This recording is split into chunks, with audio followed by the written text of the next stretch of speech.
Do not be misled. Bad company corrupts good character. Pag tayo po ay napasama, nahirati at nasanay sa mga masamang mga kasama, ay maaaring pati ang ating buong kaluluwa ay maapektuhan nito. It is therefore of great importance to know people, to be able to measure people so that we may determine how to deal with them and how we are going to allow them to influence us. Meron pong kasabihan na tinatawag na tubog sa ginto. Hindi pala talagang ginto, yun ay tanso lang at itinubog sa ginto at akala mo ginto na. At ang tawag natin kumisan, ayan, natanso ka, na fake ka, hindi pala totoo. It is very important if we're going to grow spiritually to be able to test the kind of people we associate with and also to test ourselves so that we may be responsible associates because we also influence people. Ang ating pong pag-aaral ngayon, very relevant to our spiritual growth because people affect us. 7 tests to know people by. Mga 7 pagsubok, pagkilatis, pagsukat, pagsuri sa tao, at nang makilala natin sila, at nang tayo ay makapag-ingat kung paano tayo makikitungo. Aming Diyos, nagpapasalamat po kami dahil kami malayang nakakalapit sa inyo. Sumasamba kami, Panginoon, ng walang balakid, at kami lubos na nagpapasalamat. Salamat po sa aming kalakasan. Salamat sa lahat ng taong tumutulong sa amin upang kami makalaya sa ganitong mga oras para makapagbigay ng pansin sa inyong salita, sa pagsamba sa inyo, Panginoon, at sa pagdala ng aming mga kaloob. Thank you for everybody who helps us, O God, to be free to worship you. And we pray, Lord, that you will work in our hearts today, that you will turn our hearts into your garden, wherein you can plant your seed, the seed of truth, the seed of freedom, and the seed will sprout and grow leaves and bear fruits for your glory and for our betterment. We pray, Father, that you may be our speaker. Forgive us our sins, cleanse us from all our iniquities, make us whole so we can see you. Give us eyes that see and ears that hear, and we surrender to you our hearts, that our hearts may be obedient to you. Protect us from evil men and evil spirits. Protect us, Lord, from the work of lies and falsehood. Liberate us with your truth. Even as we are gathered in your presence, O God, we ask that you protect us from any harm that malicious people or spirits may be planning against us. Deliver us from evil and also our loved ones. We praise and thank you and commit this time to you, Father, asking you to be our speaker and asking you to use your servant only as your instrument. In the name of Jesus our Lord we pray. Amen.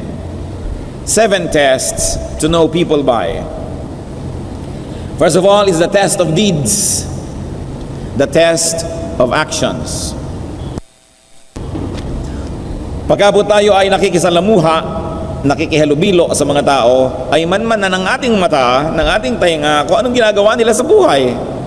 Hindi para pakialaman ng buhay nila, kundi para malaman natin kung sila ba'y paniniwalaan natin o hindi.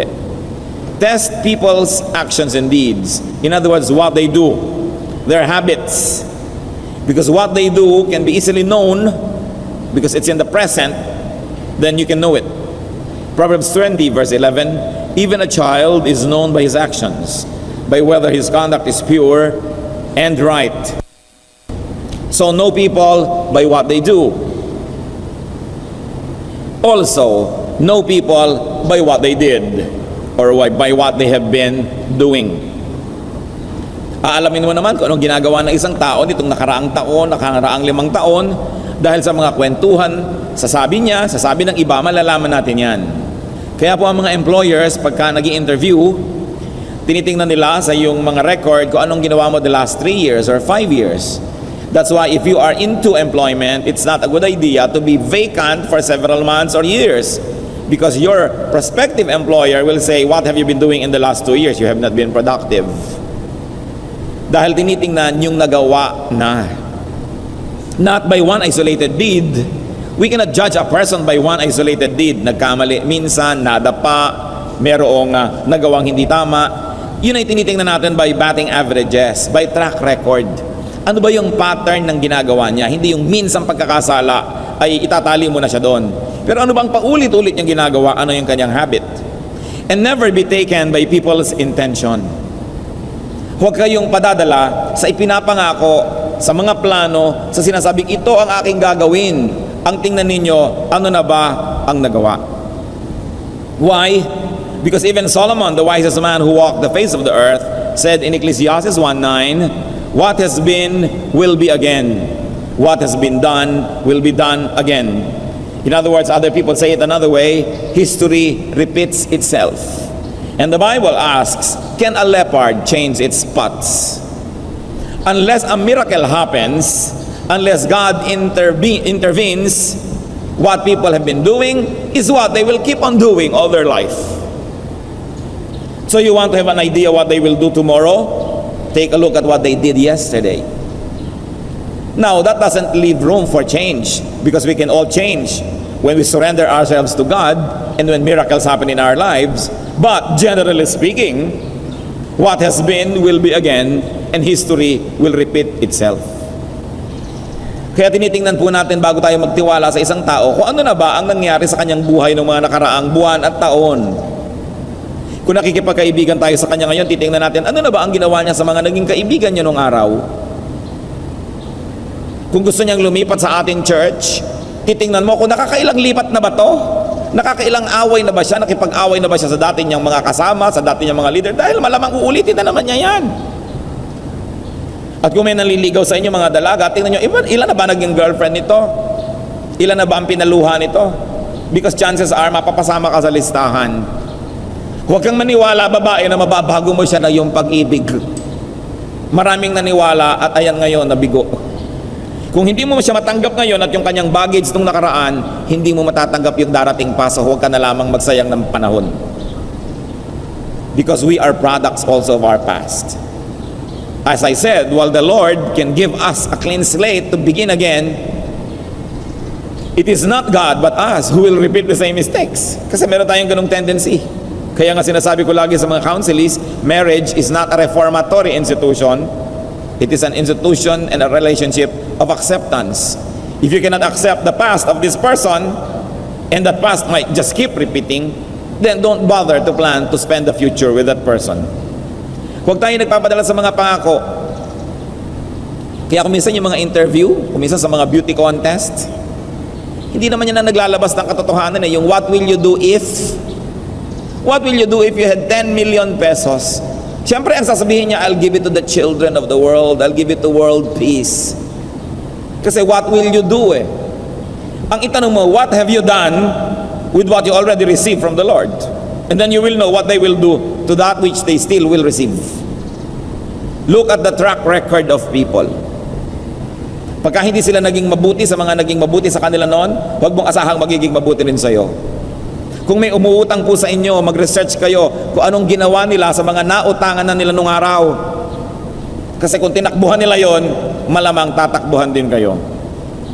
Bagamat may pag-asa ang taong magbago, pero dapat yon pananaw natin na para umasa. Pero huwag kayo doon magpako ng lahat ng inyong plano at kung hindi mangyari at hindi nagbago, papaano? Test people by their fruits, which is very related. Test them by the results of their deeds and actions and habits.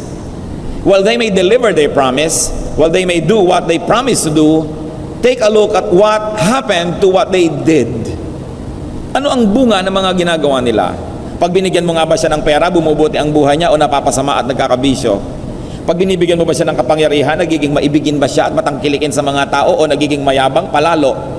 Pag binigyan mo ba siya ng van at sasakyan, gagamitin ba niya sa kabutihan o ililiko niya kung saan sa ang dilim? At kung sino-sino ang pinupuluputan niyang nagiging isang anino sila sa dilim na yon dahil binigyan mo ng van. Kaya po marami mga tao hindi dapat magkaroon ng sasakyan. Kasi pag nagkakaroon ng sasakyan kung saan-saan nakararating, nakagagawa ng mga himala na hindi dapat mangyari. Kaya may mga tao hindi dapat binibigyan ng pera, nakakabili lang sila ng mga drugs, nakaka-afford lang sila ng kanilang mga bisyo.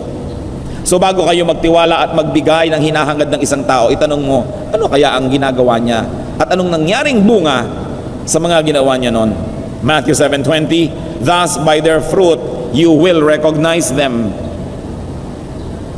Siyempre, ang santol ay hindi namumunga ng mangga. Kaya pag nakita mong pangit ang mga bunga, hindi lang isang bunga, kundi may isang pangit na laligaw na bunga, pero maganda naman yung iba.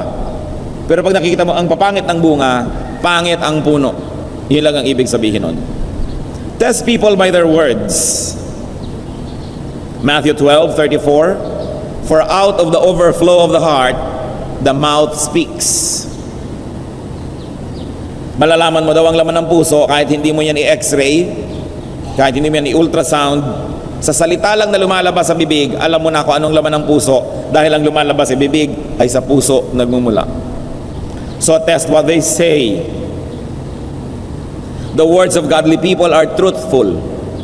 Hindi mapandaya, hindi sinungaling, at hindi namimili ng konti lang na gustong sabihin para makapag-create ng wrong impressions.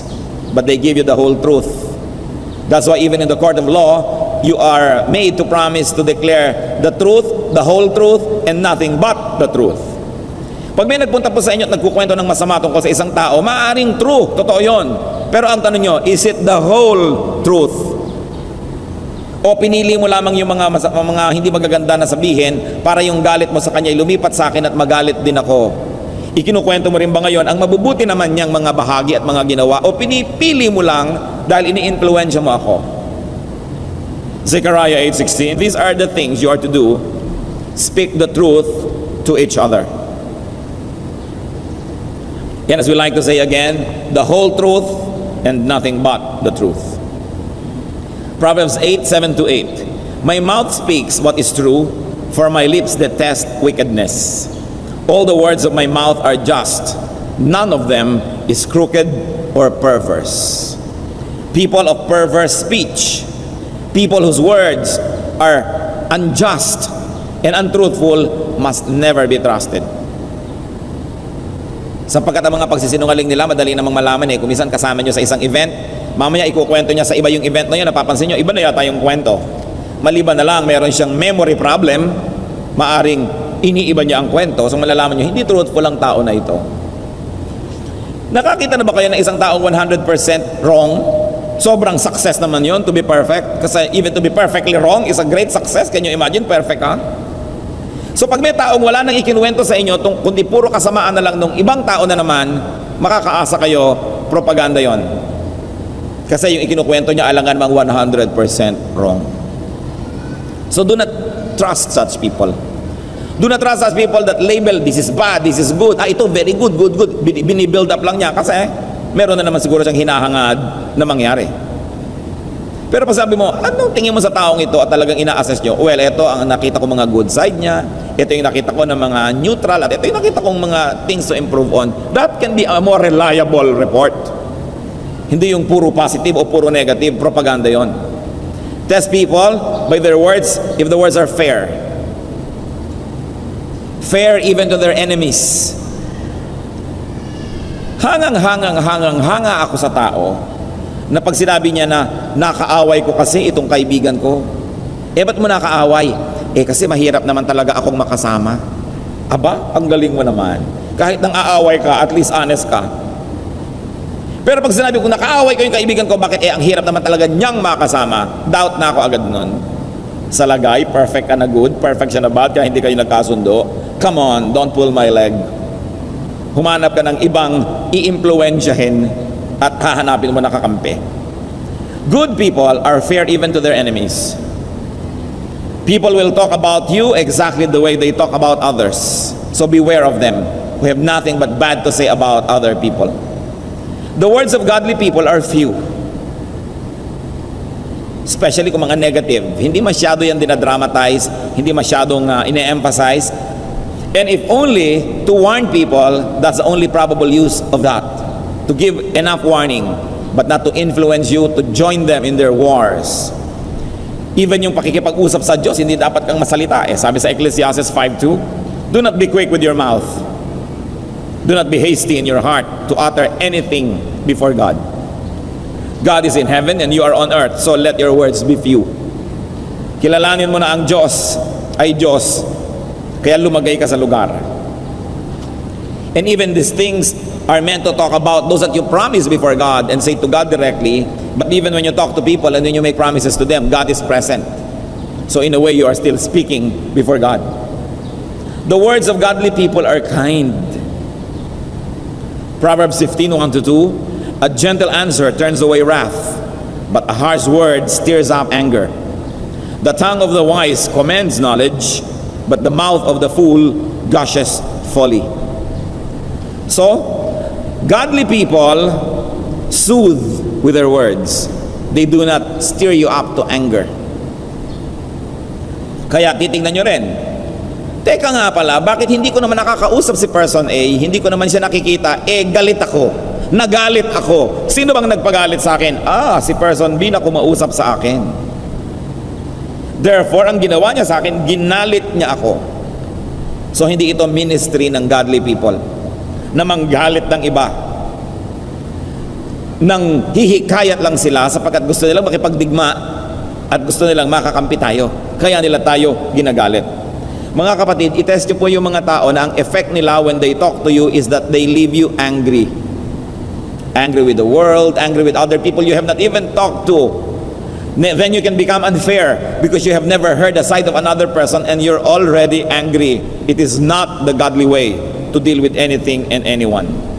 So ask, are their words kind? The words of godly people are seasoned, templado, tempered. Hindi sobrang alat, sobrang anghang, sobrang tabang, templado. Colossians 4:6, let your conversation be always full of grace, seasoned with salt, so that you may know how to answer everyone. Because the mouth reveals what is in the heart, it is important to change the heart so that your vocabulary will change. So once more, you want to know the kind of people you are talking with? Listen to their words. Are the words seasoned? Or are the words deceptive and manipulative? Only wanting to take something from you, maybe your loyalty, maybe your alliance.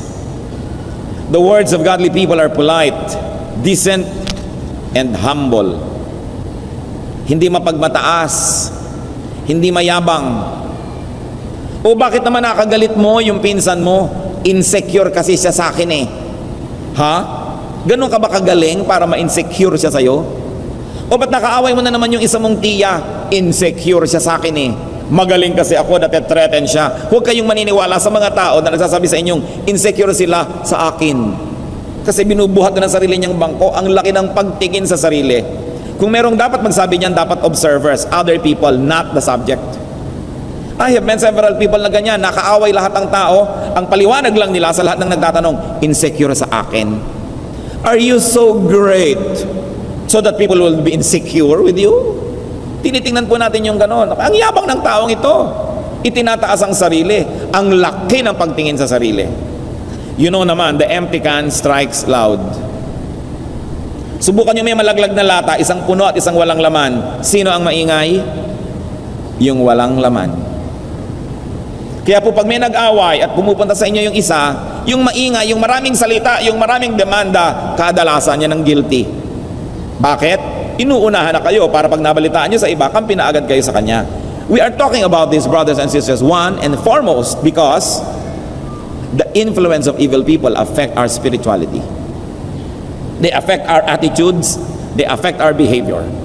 And we are bombarded by messages from so many people every day. That's why we should test not only the message, but also the messenger. Pagka mayroong dalawang nag-away na partido o hindi nagkasundo, ang igalang nyo yung tahimik, hindi yung maingay. At siguro yun ang talagang mas kagalang-galang, yun ang mas totoong tao. Pero yung lahat na lang pinagsabihan, idinaldalang lahat, yan ang huwag nyong pagtitiwalaan. Because the words of godly people are few. Now, another test that we can give to people is their attitude towards something wrong. Pag may mali, pag may problema, anong ginagawa nila? Pinapalalaban nila o nilulutas nila ang suliranin? Godly people right or wrong, not worsen it. Okay, hindi kayo nagkasundo. Anong ginawa ng isang tao? Pinalaki, pinagulo. Hindi makadiyos yan. Because God is God of peace. Amos 5:15, hate evil, love good. Godly people repair a damage, not aggravate it. Hindi pinapalaki ang maliit na problema. Godly people do what must be done, not avoid it. Hinaharap ang dapat na harapin at hindi ito tinatakasan. Romans 12:17, be careful to do what is right in the eyes of everybody. Brothers and sisters, be careful to do what is right in the eyes of everybody. It means not only in the eyes of those who are with you, but also in the eyes of those who are against you. That you will also pass their test. Na ang sinasabi mo sa partido A, pag na sinabi mo sa partido B, pareho pa rin ang sasabihin mo, because you are doing what is right in the eyes of everybody, not only in the eyes of your particular audience. Hindi mo iniiba-iba, ibig sabihin lang nun may deception. Godly people turn bad to good. They turn good to better. And whenever possible, by God's grace, turn better to best. Titingnan po ninyo ang ginagawa ng mga tao. If they turn something good to bad, then these are not godly people. If they turn something better to a lesser one which only becomes good, better na nga. Because we should increase in glory, in godliness, in correctness every day. Another test to know people by, and this is very important, the test of gratitude. Colossians 3:15-16. Be thankful. Let the word of Christ dwell in you richly, as you teach and admonish one another with all wisdom, and as you sing psalms, hymns, and spiritual songs with gratitude in your hearts to God. So what is the verse telling us? That we should be expressive of our gratitude to God. It goes without saying that we should also be grateful to the instruments of God in our lives. That we should be grateful to people who do us good. That we should never forget people when they do good to us. Ang mga ahas lang po ang tumutuklaw sa mga kamay na nagpapakain sa kanya. Some years ago, there was this news that I heard about that happened in the United States. Sa United States po kasi pag tumawag kayo ng 911, lahat ng klase ng emergency, pupuntahan kayo ng pulis. Sa ibang city, dapat pag nag-911 kayo, less than 3 minutes, nasa bahay nyo na dapat ang pulis. Magrereklamo ka na pag wala pa. No? Sa ibang cities, 5 minutes. Sa iba, less. Merong natanggap yung 911 na call at natitrace naman nila yung telepono kung saan yung lugar, saang bahay yun, natitrace nila yan. Nagpapatulong. Hindi na nasabi kung ano yung dahilan. Nabitawan na yung telepono. So pinuntahan ng mga pulis. Ano po ang nakita nila? Itong babaeng nakahandusay sa kanyang kusina, patay. At pagkatapos may mga dugo doon sa sahig na parang papunta doon sa kwarto, sinundan nila. Ano po ang nakita nila doon? Sino yung pumatay sa babae? Isang sawa na patay na rin. So ang babae pa lang ito ay may alagang sawa. At minsan, siyempre yung sawa, nagpakasawa. Kaya dapat ang inyong kasama, tao na nagpapakatao. No? Yung sawa, nagpakasawa, nilingkis siya habang siya nagluluto. Akala niya siguro, nilalaro-laro lang siya. Baby, baby. Hanggang mamaya, sumisikip na ang mundo niya, nakahalata siya. At nung ayaw siyang pawalan, at nakita niya, threaten na yung life niya, tumawag na siya sa 911. Alam niyo naman yung mga kusina sa Amerika, nandun ang telepono. At nung hindi pa siya pawalan ng ahas na ito, obviously, kumuha siya ng kutsilyo at pinagsasaksak na rin niya yung ahas, kaya later on, namatay din, pero napatay muna siya. Moral lesson, alam niyo yan. Huwag kayong mag-alaga ng sawa kung ayaw niyong malingkis. At paano niyo malalaman kung ahas ang isang tao? Tingnan niyo kung may mga inahas na. Diba? Dahil sabi nga natin, look at the history eh. Ngayon, you might have the privilege to be the first one.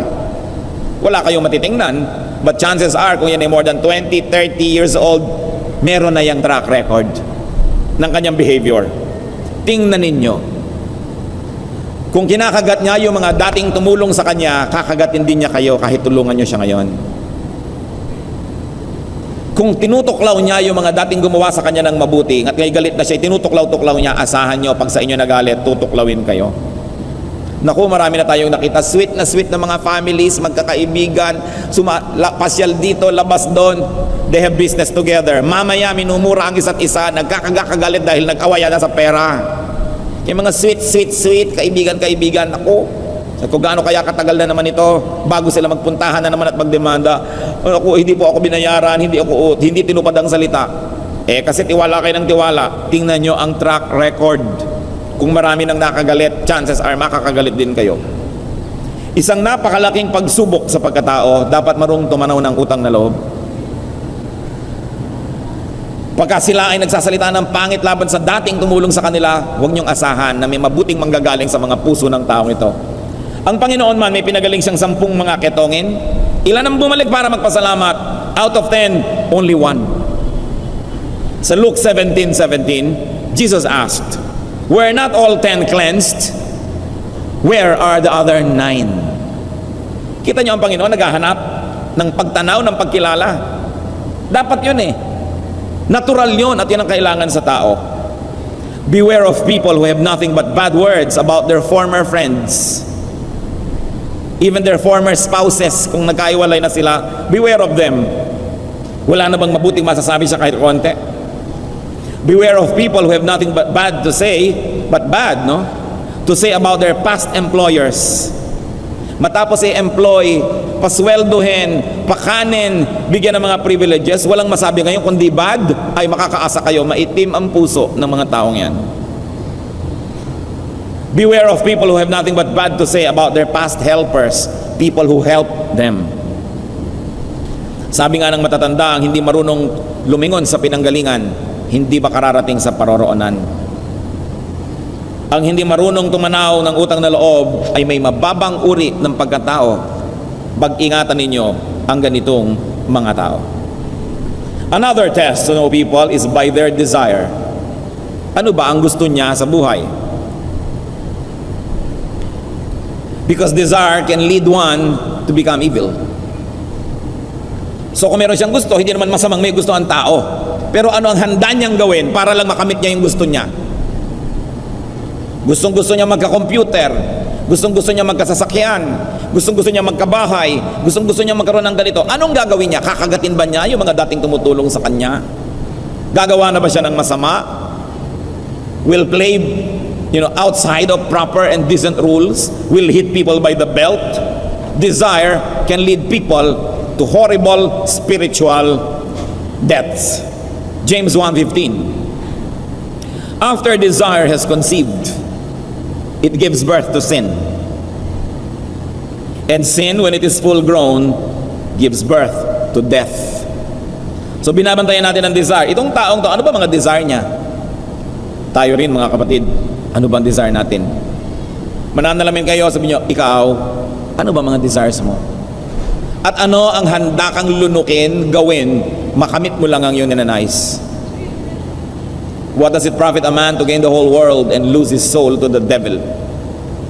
And yet many people make such bad trades and trade off. So beware of people's desires, because such desires can become their gods. Beware of people who desire material things too much. We all desire material things, pero kanya-kanyang degree. Tingnan niyo kung yun na lang yun ang laging lumalabas sa bibig, yun na lang yun ang laging gusto. People who want to be famous, people who want power, and people who are into personal kingdom building. They want to keep building and building only for their ego. Nakikipag-compete sila sa kanilang mga kaibigan, sa kanilang mga pinsan, sa kanilang mga dating classmates. That's why they want to keep achieving and achieving. Not to be able to give up themselves to the world, but to build a Tower of Babel for them. Para sa sarili. Another test to know people by is their treatment of lesser persons. At nilagyan natin ng open and close quotation yung word na lesser. Yung tao na sa tingin nila, less than they are. This could be your captives, your prisoners, physically or psychologically. Useless people, it means when people who have no use for you. People you have no use for, rather. And sometimes even beneficiaries. Be sensitive to how people treat people that they help.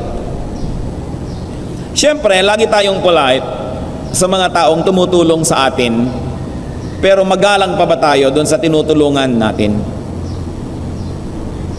Siyempre, magalang tayo sa mga taong nagbibigay sa atin, pero magalang pa ba tayo sa binibigyan natin? Sumasaludo ka doon sa mas malakas sa'yo, pero sumasaludo pa ba tayo doon sa mas mahina? Matthew 25:40, ano po ang kwento ng Panginoon? At the end times daw, bibigyan niya ng mga gantimpala yung mga tao. Tinanong, bakit niyo po kami bibigyan? The king will reply, I tell you the truth. Whatever you did for one of the least of these brothers of mine, you did for me. Hindi sinabi ng king na ito, who represents God in the story, that whatever you did for the greatest people, you did for me. Sabi niya, no, what you did to the least, you did for me. So ang tao, malalaman nyo kung paano niya tinatrato yung kayang-kaya niya. Paano niya tinatrato yung nangangailangan sa kanya pero hindi niya kailangan. Dahil yun ang tunay niyang pagkatao. Paano niya tinatrato yung mga taong dating kailangan niya pero hindi na niya kailangan ngayon? Paano niya tinatrato yun? Then malalaman niyo kung anong uri yan ng tao. Romans 12:16, do not be proud, but be willing to associate with people of low position. So all in all, we discussed 7 major tests to know people by. Not to be judgmental, brothers and sisters, but to be wise. Sabi po ng Panginoon, be as innocent as doves, but be wise as serpents. Do not allow such people who fail this test to affect you, to influence you, because they will lead you to wrongdoing. Test and know people. Your associations can affect your opinion and thoughts, your activities, your spirituality, your future. Do not associate with evil and ungodly people. Minister to them, but do not associate with them. Do not support, encourage, and tolerate the works of ungodly people. That's why we are discussing it, so we can recognize it, so we will not tolerate and encourage it. Because the people of God must not tolerate wrong, but in fact must expose wrongdoing so it could be corrected. Test others, but more importantly, we should test ourselves. Panginoon, sa mga standards po na ito na aming binubulay-bulay, una po, pakisiyasat niyo po kami kung baka kami ang hindi papasa dito. Kami po ba ay mabuti sa aming mga pananalita? Mabuti ba kami doon sa mga taong di na namin kailangan? May katarungan ba kung kami ay magsalita tungkol sa mga tao sa aming paligid? Marunong ba kami, Panginoon, magpahalaga at tumanaw ng utang na loob? Ganon din, Panginoon, turuan nyo kami na sukatin, suriin ang mga tao, lalo na yung may mga influensya sa amin. Baka madala nila kami sa mali. Baka kausapin kami ni Satanas sa pamamagitan ng bibig nila. Ituro nyo po sa amin maging maingat. At bigyan nyo po kami ng karunungan na makitungo sa mga tao, lalong-lalo kung nakita namin na merong mga dapat kaming pag-ingatan. Ituro mo sa amin ang marapat. Ipatawad mo po sa amin, Panginoon, kung nagkamali kami, na nakikiisa, nakikiayon, sumusuporta sa masasamang tao at sa masasama nilang ginagawa at sa kanilang mga pandaraya. Ituwid niyo po kami nang ang ibinibigay niyo sa aming lakas, kayamanan, panahon, magamit namin sa pagsuporta sa tama at hindi sa mali. Teach us to be just. Teach us, Lord, to be correct in our dealings with people. But above all, teach us to be just and correct ourselves. Manalangin tayo ng matahimik, mga kapatid, at humingi tayo ng leading from the Holy Spirit as to what we may pray for and who we should pray for in reaction to these reminders from the Word of God.